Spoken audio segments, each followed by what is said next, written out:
your meeting with the admin team on last week, and what we talked about was finding your why. And your why is your purpose in doing what you actually do. And your why has to be personal. It has to be something that's just driving you to do the things that you actually do. What I'm going to challenge every person in this room to do is find your why. Why do you come to work every day? Why are you committed to this profession?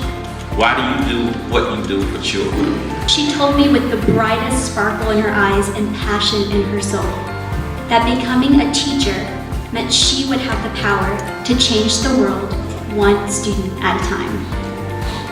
She said, while all other professions such as doctors and lawyers and scientists, to name a few, may sound great, every one of them would be nowhere if their teacher hadn't held their hand and ignited a fire within them to be great.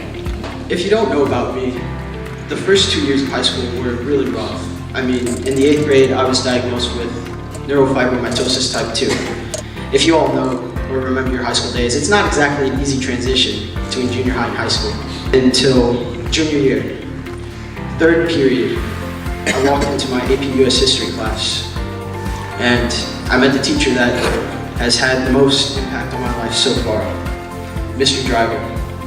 It wasn't just his passion that really drove me, it was also his openness and his friendliness. I'm very, very pleased and excited to introduce and welcome Michelle Pollard as our 2018 Convocation speaker. Michelle is the founder of the Hello Fears movement and has been featured in CNN, CBS, BuzzFeed, Huffington Post, and Fox News, among many others. If you've ever wondered what life would be like if you weren't afraid, you are fixing to find out. Please join me in welcoming Michelle Pollard.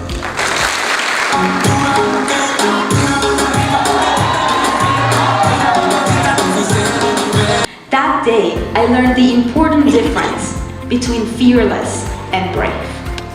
Brave means that despite the fear, you have the courage to take action.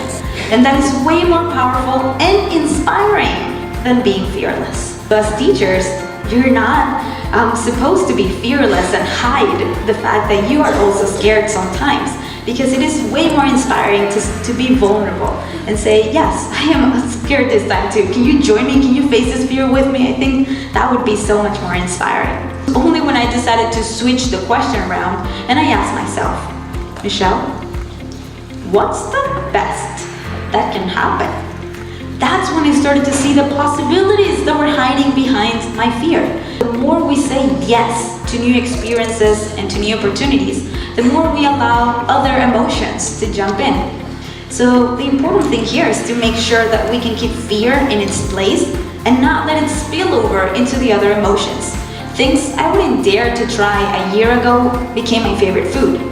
My fear of doing public speaking became my career, and saying yes, my favorite new answer.